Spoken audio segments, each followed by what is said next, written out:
Hey, everybody. Welcome back to the podcast. We're bringing the best and the brightest from world of business, marketing, and personal growth to help you harness your inner tenacity and drive your career forward. My guest today on the podcast is Amanda Dorenberg. Amanda is a technology and marketing executive with a passion for disrupting traditional industries via new and emerging tech. Currently, the president of the Canadian Out-of-Home Marketing and Measurement Bureau. We'll call it just COMMB for short. I think it's a lot easier.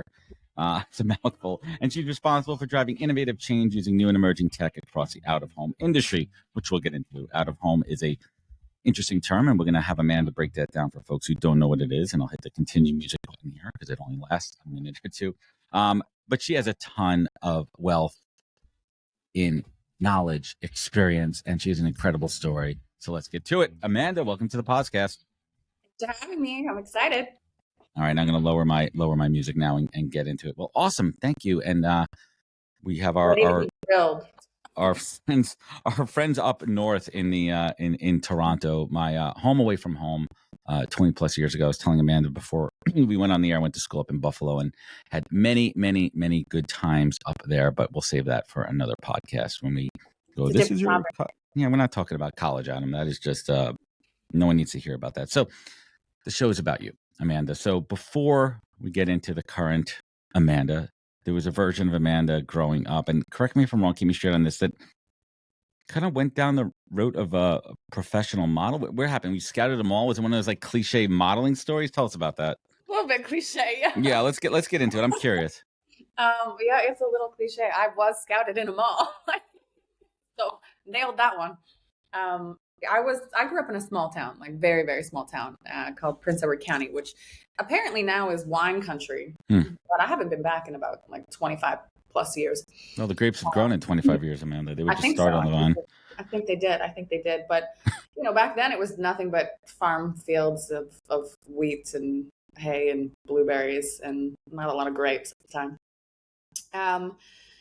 So I had what I like to say a less than favorable upbringing per se. So my familial upbringing had, addicted parents and, abusive home situation. So I did everything I could to possibly get out as quickly as possible. And I was 14 at the time. I was in Toronto at a mall, and a model scout came up to me, and I thought it was kind of a bit of a joke, to be honest. A little creepy, maybe. Yeah, I was like, what is this? Like, I'm a child. But when I did my research, it was one of the largest international modeling agencies. It was Elite Models. So they scouted me.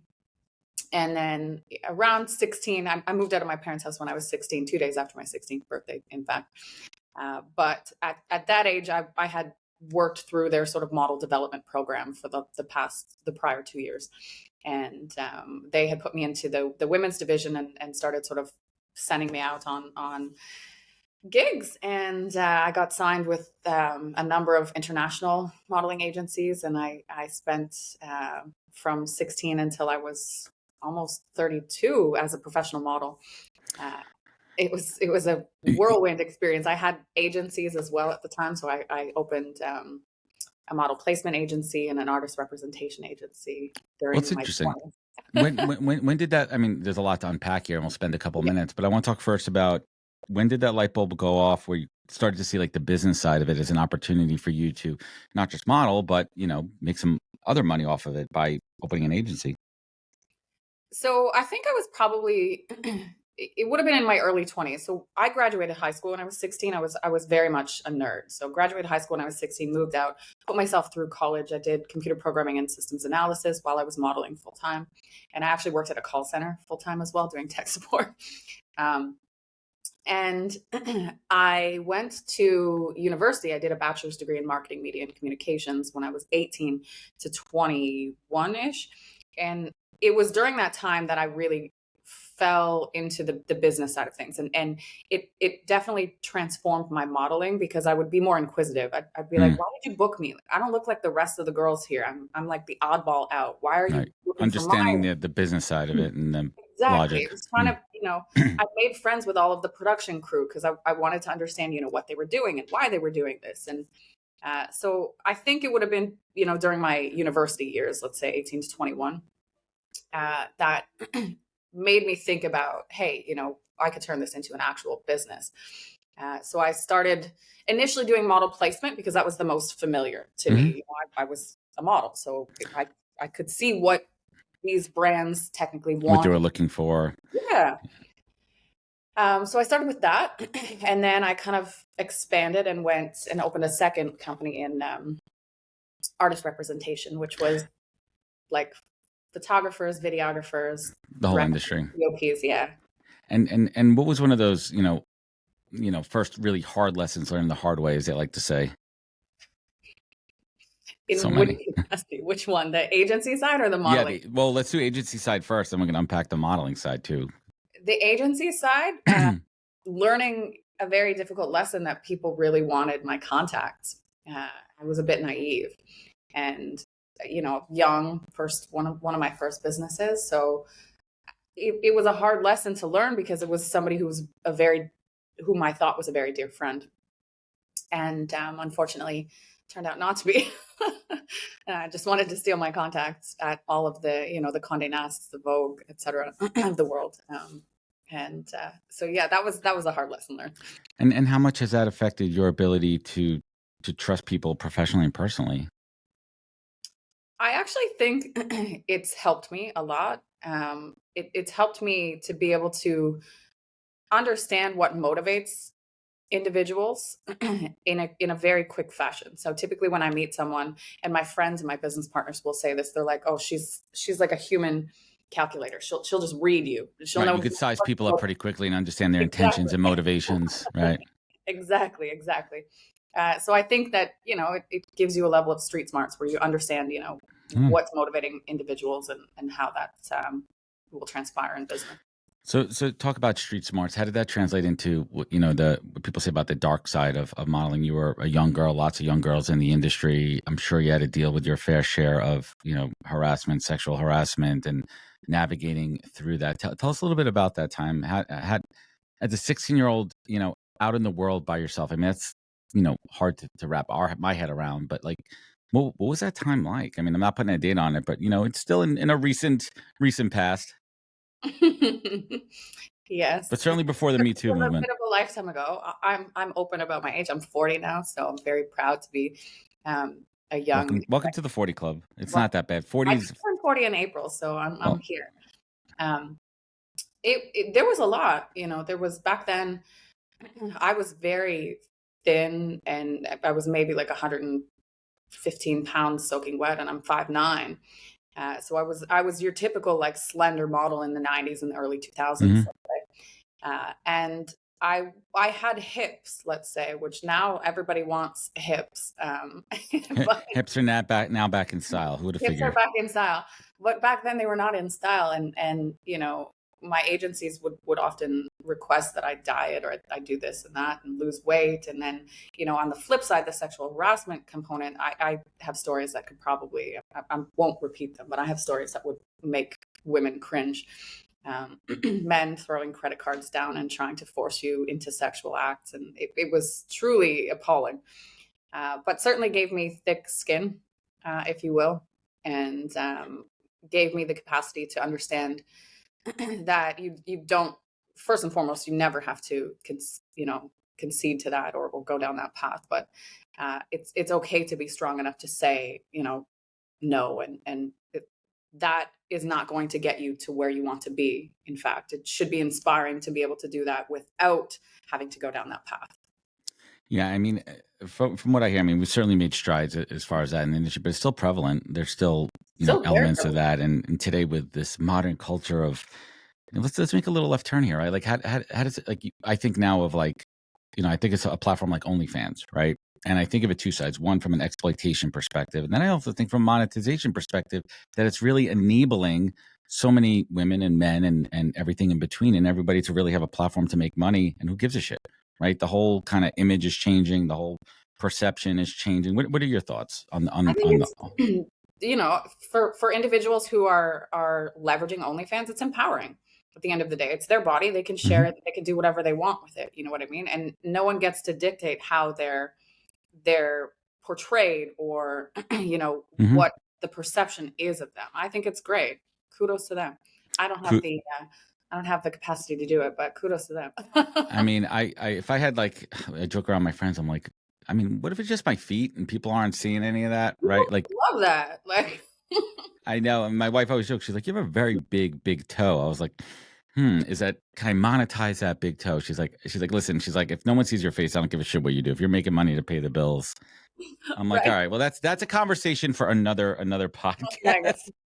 We could call only toes, but we're gonna get back on track here, and I want to get back to something certainly more serious, and you've certainly talked about it a million times. Part of your story is when you had AVM, which is basically a brain aneurysm. For those who don't know, what happened there? Was it genetic? Was it stress related? You got the To be scars. honest, AVM, which is, for those who don't know, arteriovenous malformation. It's a tangle of veins and vessels in the brain that doctors actually, it's very rare. It happens in less than 0.01 of the general population.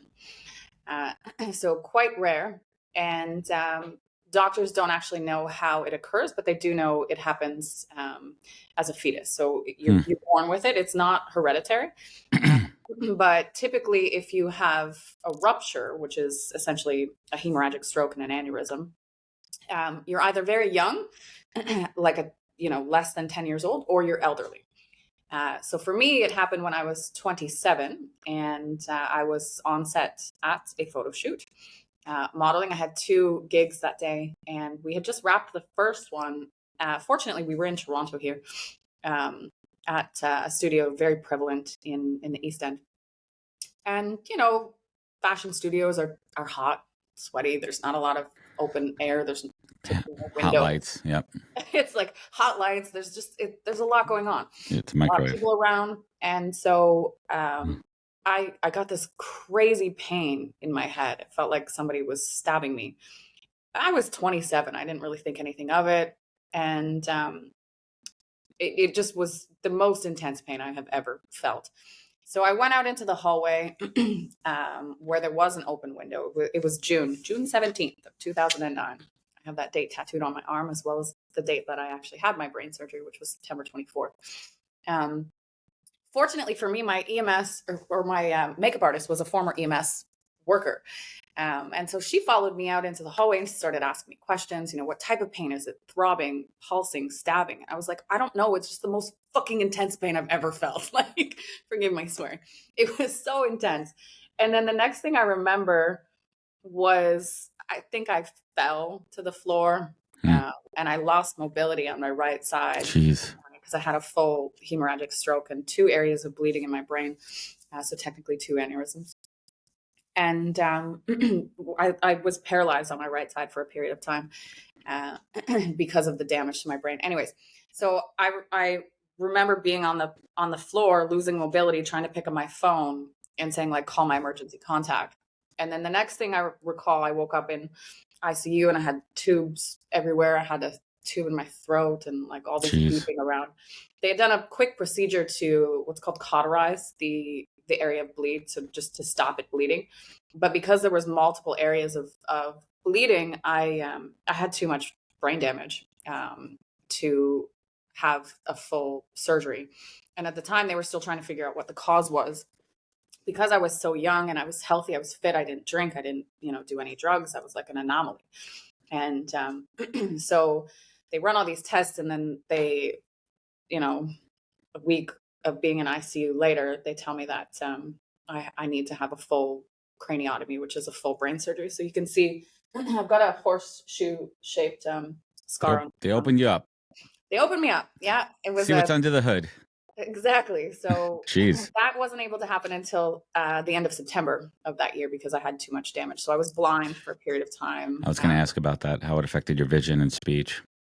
Yes, vision and speech were heavily impacted. So vision, I was about 90% blind due to the bruising, bleeding, and damage.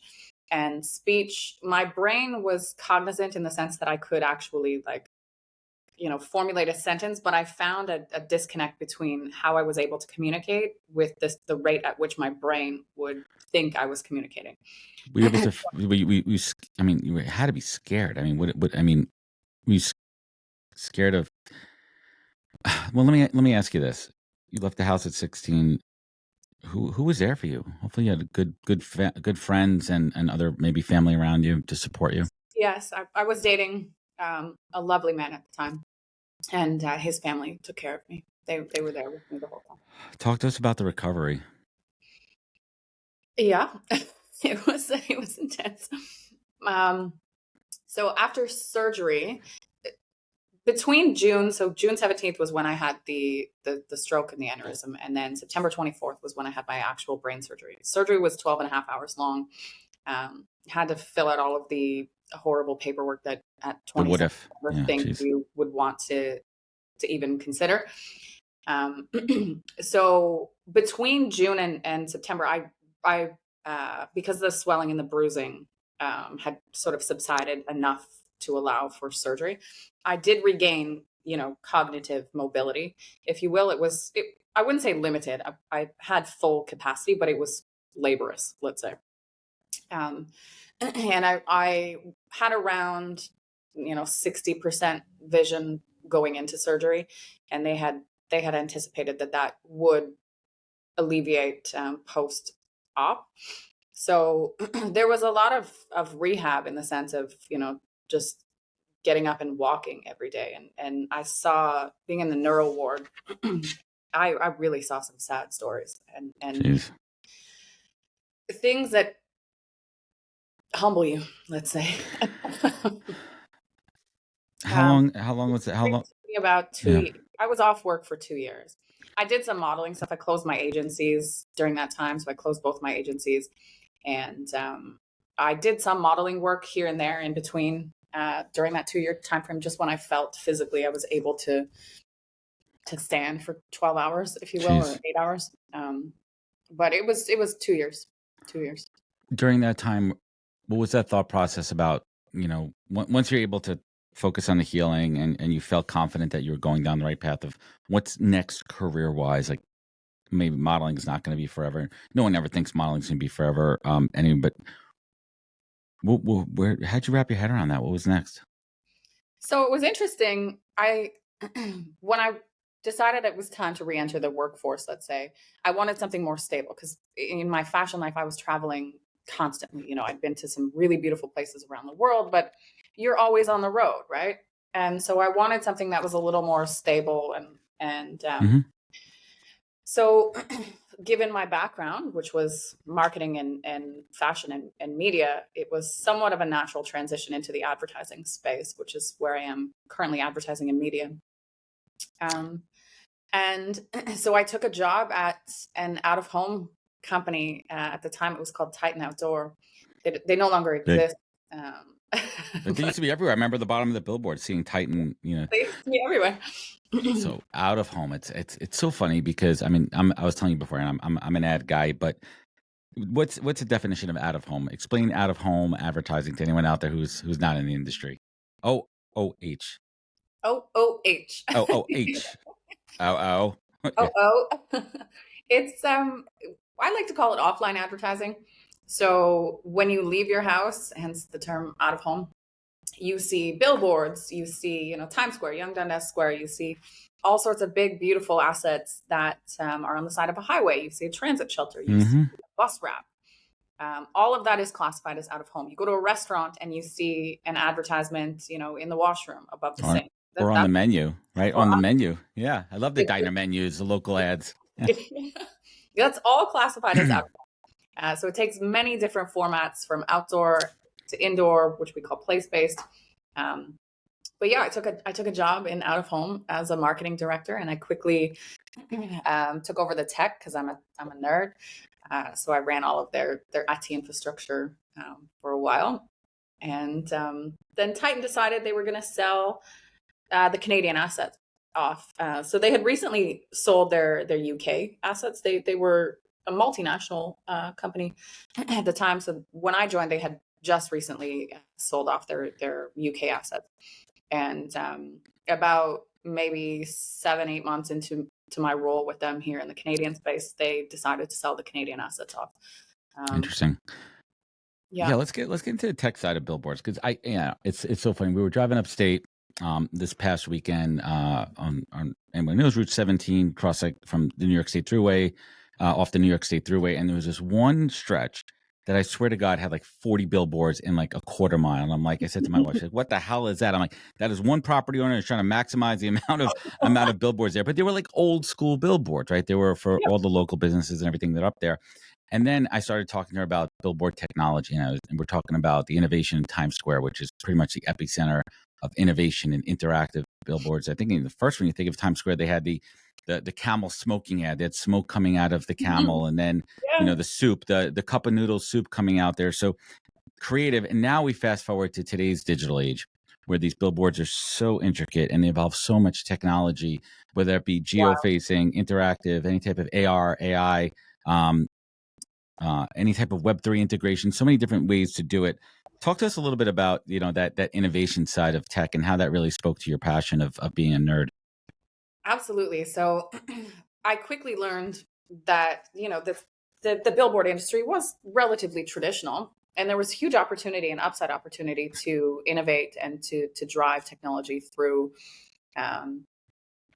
this medium. And it happens both with what we would call classic or static inventory. So your traditional billboard, like the static stuff you see, but also in the digital side of things.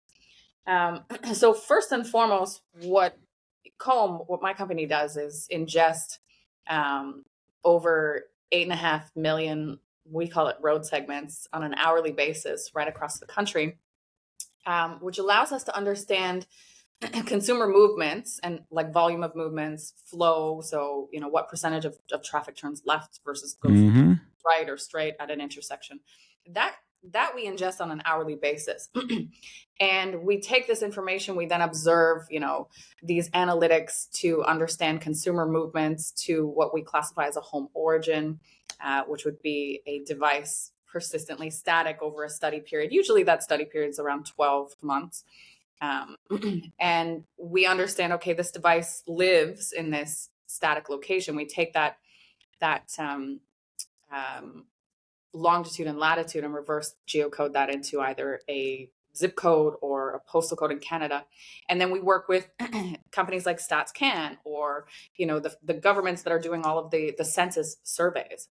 And that allows us to be able to target or provide to clients and advertisers the ability to understand the consumer audience that's actually passing by a specific out-of-home asset.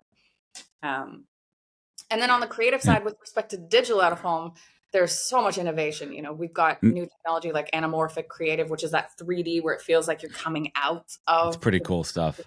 Oh my gosh, it's right. And like even like the bus stops in New York here are incredible, and it's been a canvas for experimentation.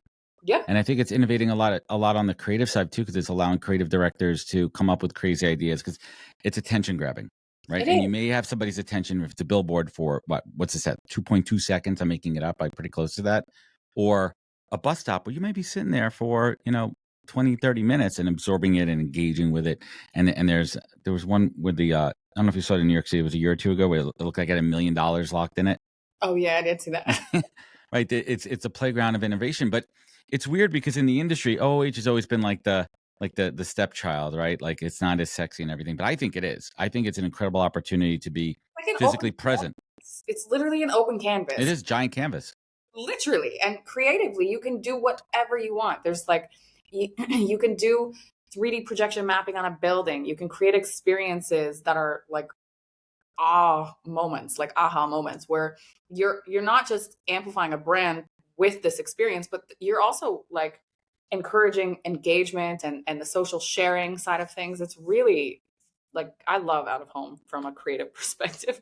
There's so many opportunities. From a data perspective, I fell in love with it. Actually, funny story. Go for it. First experience with out of home was as a fashion model. So I did this campaign for Jean Machine. Do y'all remember that? No. It was a can't say that I do. You're lying to my audience. It was a denim retailer, and they were really big in North America. So I landed their campaign, and they put me on billboards all over. But one of the billboards happened to be, there was a massive one in Times Square, and then there was one here in Toronto at Yonge Dundas Square, which is the Times Square of Canada. And it actually had, so it was my back, and I was wearing like a jacket and these like shorts, but they did a 3D extension on the billboard itself to look like a skirt. And then when the wind blew, the skirt blew up, and it caught the attention of everybody, you know, on the street, because they're like, oh, you know, the billboard model's skirt blew up. So I remember going down and taking photos on like my SLR camera at the time, or like my flip phone. Regular camera. Old school cameras, yeah. But that was the first time I noticed out of home. I was like, damn, because everybody wants to be on a billboard. Like, what was that like? The first time you saw yourself on a billboard? Like, let's pause there. Blown away, completely blown away. I was like, whoa, larger than life. Is this real? You know, you feel like you've made it when you get to see yourself on a billboard. Right. So you can help me get this episode with your show art on a billboard in Canada, so I could finally see my face, your face on a billboard with my, yeah. Perfect. We'll do it. The hat. I mean, like you see how you feel it, right? Yeah, like even like there's something visceral about it, and that stuck with me from that point on. And it's funny that, you know, I landed into this career in out of home and also in media. So fun fact, I'm not just the CEO of or president of COMMB. I'm also the CEO of Billboard Magazine in Canada. We just launched October 5th here in the Canadian Billboard Music Magazine. We're gonna get to that. We're gonna get to that. But I'm curious about your dipping your toes into the crypto and blockchain world with Centris. What got you into that? Is it your tech side that you were, and what are your thoughts on is Web3? First of all, I mean, go on my soapbox here. I think it doesn't need to be branded. It's not doing any good for the industry. I mean, this is technology. Talk to us a little bit about your entry into that world. Yeah, so I ended up in that space. Okay, maybe need to backtrack a little bit. When in my at-home space, I built 2 startups. I sold one with a bunch of partners, not just me solely. We sold one to Bell Media, and we sold another one to Outfront Media. And when Outfront acquired our company, at the time was called Dynamic Outdoor, I stayed with Outfront for about 18 months. I was their youngest executive. I think it was 32 or 3 at the time. It's impressive. Thank you. And so after my 18 months with Outfront, it's an amazing company, great people, loved my time there. I wanted something different. So I quit, and I decided to partner with a few friends and start a company called Centris, which was we called it an executive consultancy company in Web3. So we built our own products, which was really great. We sold a couple to Deloitte, and we worked with some really cool partners. But we also gave low-level investment to Web3 companies that were looking to sort of dabble into the space. And we would insert ourselves in as executive consultants for like the first 2-3 months, just to help them get off and running, give them the business structure, help them understand, you know, what the needs are, what the gaps in the market are, and whatnot. And it's interesting because at the time, this was back in 2018, I think, 2017, 2018. It's early. Yeah, it's great. Yeah, we built a fully decentralized tokenization marketplace, and I branded it to this crazy, we call it too early. Way too early. So it's basically like the whole NFT craze that is of today. Or we were just way too early, or was, yeah.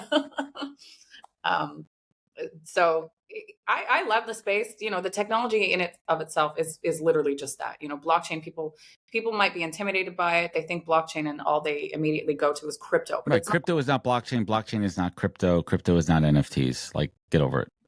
Literally. Blockchain is a technology. It's a database. Fundamentally, that's it. It's a database. It's a decentralized database. It's lots of different computer touch points that are sharing and storing the information to make it. Database, people. Yes.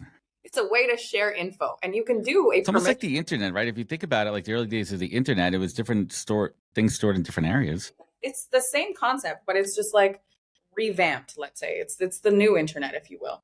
And we used to get this question all the time when we were going to like pitches. We're trying to like sell, you know, companies, or like even big companies, because we had like a B2C and a B2B vertical within Centris, where we were like talking to, you know, the Deloittes of the world, and we're like, no, you can do a permission chain. And they're like, what? Huh? We're like, Yeah, you can keep it in your own little bubble. It's not the whole world doesn't have access to your shit. It's just like in your Like, there are security features to access the information. It's not free internet. no. So it's funny to me to see like how um, how blockchain is perceived. Let's say it's an incredible technology. One of the things that we talk about in with Arts Help, which is a not-for-profit that my business partner started and I'm on the board of. We talk about the environmental impacts specifically, you know, the various different consensus algorithms, proof of work, proof of stake, and the impact on what that looks like. From an energy consumption perspective and mining and yada, yada. Exactly. Exactly. So we do a lot of education on that. It's a great space. I do think that we're going to see a lot of resurgence, even with NFTs. I just think it's an early market. You know, it's going to take 10 years to adopt. So what do you think the killer app is going to be for mass adoption? Killer app for mass adoption. That's a good question. I think healthcare. I think real estate transactions. Supply chain is like the biggest, like the lowest hanging fruit. Everybody was trying to get into the supply chain, logistics, you know, manufacturing. We did something with a bullet manufacturer. I'm not going to say which one, but they manufactured bullets for a country's police services. And they wanted to, because there was a lot of gun violence in that particular country. So they wanted to understand, you know, the flow of where the products are ending up, the end user.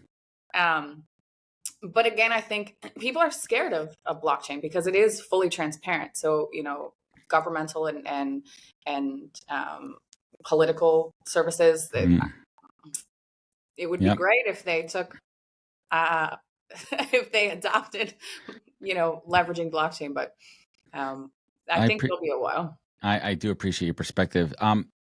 There's a theme from doing our research, a theme around disruption. Whenever you take a new role, you're coming in, you're disrupting it. And disruption in some regards is a buzzword, unless you're actually doing it. What's your kind of, this is going to sound so counterintuitive, but what's your thought process around coming in and disrupting a technology or a brand or a process or something that's been quote unquote set in stone for many years? Why are we sleeping if it's set in stone for so many years? For me, like I like a challenge, and I like inherently as a human, I just can't sit still. So if I take a role and I'm with an organization, the company knows that I can't sit still. I cannot be stuck. That's not why they brought you in. They knew what they're getting into. They know why they brought you on board. And I will be a bit of a shit disturber. I will be that person that, you know, talks back and says like, no, I don't think that this is right. Or why aren't we doing this? Why have we, you know, spent the last 15 years doing the exact same thing? Like, why are we not trying to change? And oftentimes, you know, there's resistance that comes with that. But at the end of the day, to me, disruption is culture.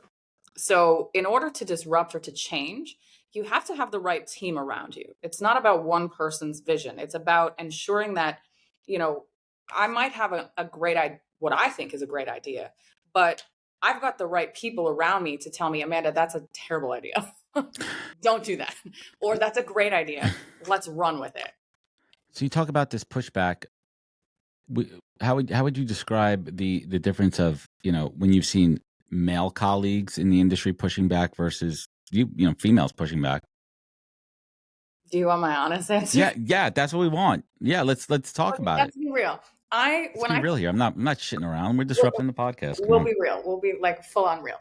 I'm a very young CEO. I'm, as I said, 40 years old. I took over COMMB when I was 37. I was the youngest and the youngest CEO globally of an association that does. I have the buttons. I'm going to use it. I was the youngest CEO globally that does what we do in the industry. And when I took over, I had a lot of male, you know, not colleagues, not within my organization, but within the industry, who were of very senior positions. You know, whether old school, as we like to call it. Yeah, old school boys club kind of. Yeah, I had a lot of them, you know, look at me and literally, sweetheart, let me tell you something. I'm like, sweetheart, let me tell you. Sweetheart with the cigar in the mouth. Let me tell you, come sit on my lap.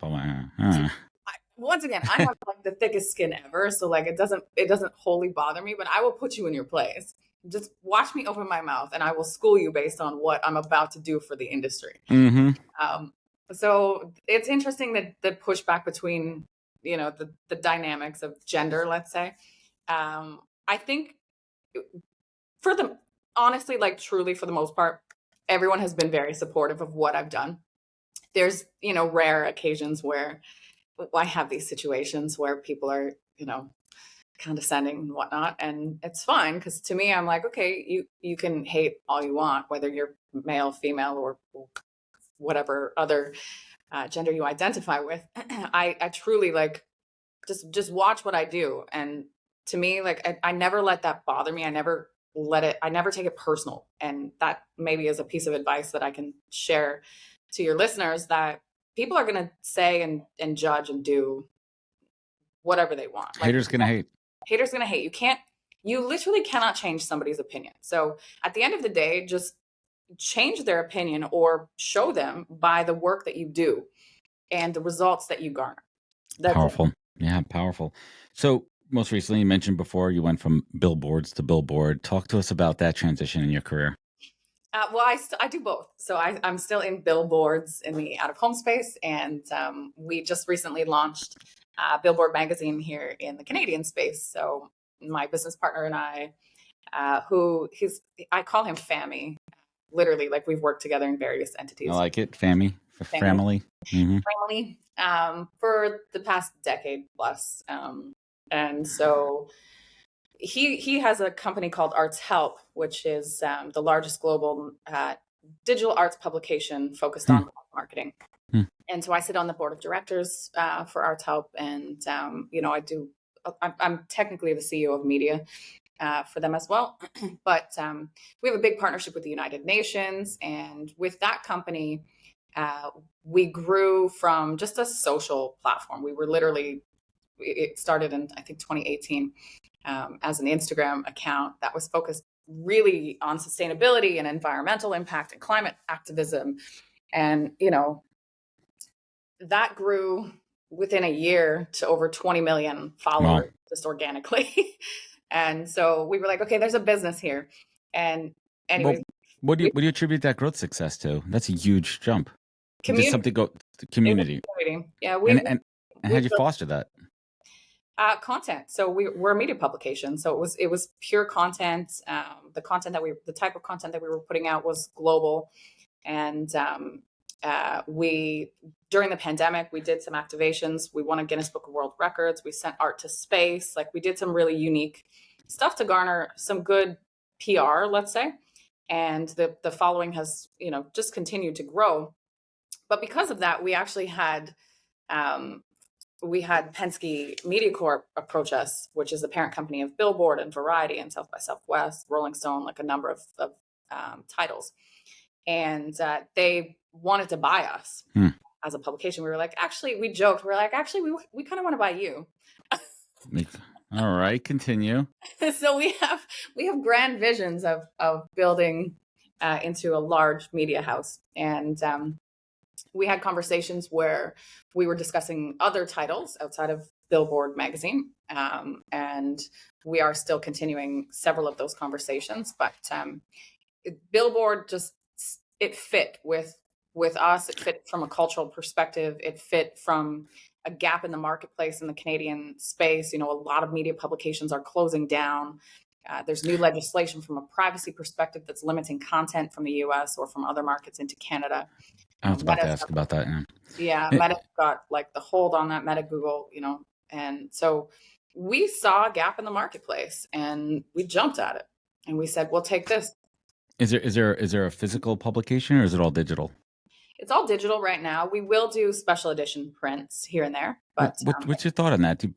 Is there a comeback for like that textile, you know, feeling it, holding in your hand? I mean, I used to enjoy reading like Rolling Stone and Sports Illustrated and other magazines before the age of I don't like reading. I don't like reading on the internet. It's just I have to. I like holding books. I cannot read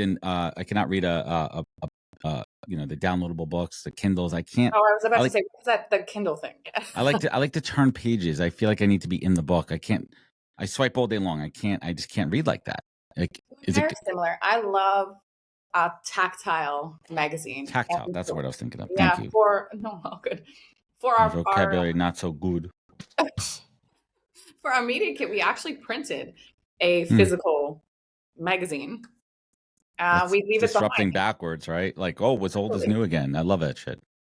So every client meeting that we go to, we leave these media kits in, and they're like, "Oh my god, these are so sexy! Like, this is so cool. We actually have a physical magazine." I'm Like a like, slick one pager, like a nice. it's honestly like a magazine. It's probably like 8-10 pages, Oh or wow. like put together a very robust media kit. And yes, of course, we have a digital copy, but we thought it was cool to have something like tangible. Let me tactically. It's memorable and it's physical, and they cannot just delete it. They could have it. Let me bring it back here. I was saying earlier, the show rooted in career journeys and career advice. As someone that has hired, I assume many people, has interviewed lots of people. When someone gets to you in the interview process, I assume they've already check the boxes from a qualification standpoint. They have the skills for that job that they're interviewing for. Now they're coming to you, and you're going to dig in, and you're going to really try to assess character and values and why they should be part of the organization and if they're a good fit. What are some of those, secret, not so secret Amanda Dorenberg interview tactics and questions? So I'm not a traditional interviewer. I like to just have a conversation because I want to see who the person is. By the time they've gotten to me, they've already gone through the questions. My Right. team has already, They've screened them. interviewed them on, they've pre-screened, they've interviewed on like, are you capable of doing this job? Yes or no. So I don't need to ask those questions. What I want to know is what scares them, what motivates them, what inspires them. And these are just conversational components. And why I want to know what scares people is because underneath fear comes growth. So if they're scared, for example, I'm terrified of public speaking. To me, I can see as a leader, okay, well, this is an area of growth opportunity for you, and we need to understand why you're scared of public speaking. If you are inspired by your parents, then you probably have had a great familial upbringing, and you have, core values that you will bring into a company.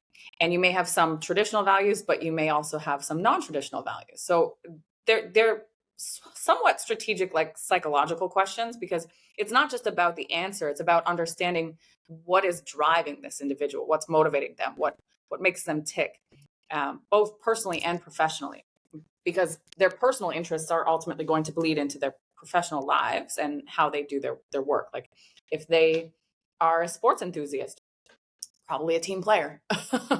If they're not a sports enthusiast, maybe not a team player. Yeah, that one. I mean, that one could go either way. So, True.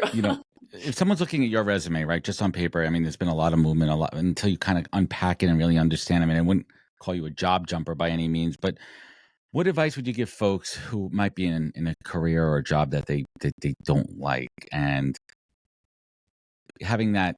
How do you get to that point of saying, yeah, I'm done with this shit. I'm out of here. I'm going to try something, because that's not easy, right? And obviously, you have financial factors and everything. But what kind of guidance framework would you give for that thought process? So, I mean, anybody who looks at my LinkedIn will see that I typically stay with an organization 3 to 4 years max because I get bored very quickly. Um, you know, Full transparency. Everybody I speak to, I'll say the same thing. I get bored very, very quickly. I need to be challenged. So advice for somebody who's not Hmm. happy within their role is to find something that inspires them. Money isn't everything. And frankly, the less you focus on the fiscal component, the more Hmm. the money will come to you organically and naturally, because you're actually doing something you're passionate about and you're putting your time and effort into something that you absolutely love. The money comes naturally after that. And I If know you that love it. Hmm. that sounds silly and people will be like, oh my No.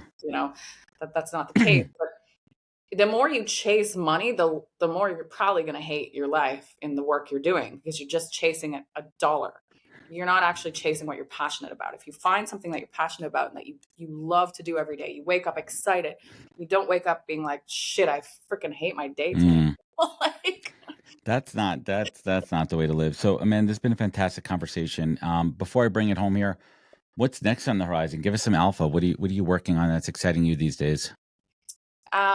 totally. So with COMMB, we are launching a new product. So it's a data science and tech platform that will allow the media industry to understand various different insights and consumer psychographics, demographic and lifestyle components, as well as, just volume information down to, on the digital side, digital out of home, spot or ad play level. So, an 8-second spot will be able to tell you exactly how many impressions you've garnered, and what that audience looks like. And on the billboard side, we are already talking expansions internationally. I love it. Good stuff here.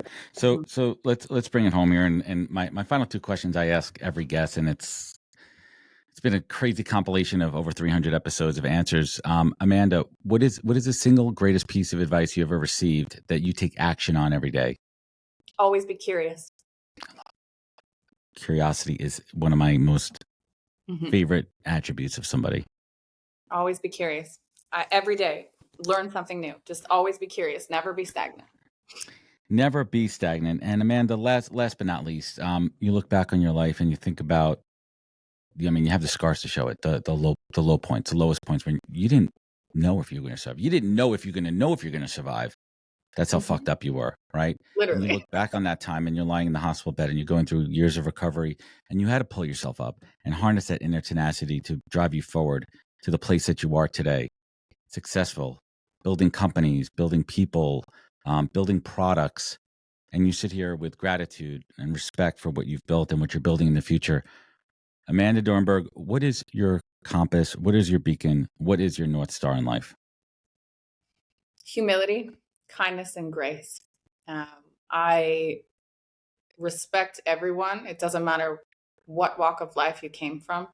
And each individual is unique. So I truly try to pride myself on humility, kindness, and grace. Always be gracious to anyone. Kindness is self-explanatory, but humility, the gratitude, and perhaps this is because of my life and my upbringing and whatnot, and the surgery, but I'm just grateful every single day to be here.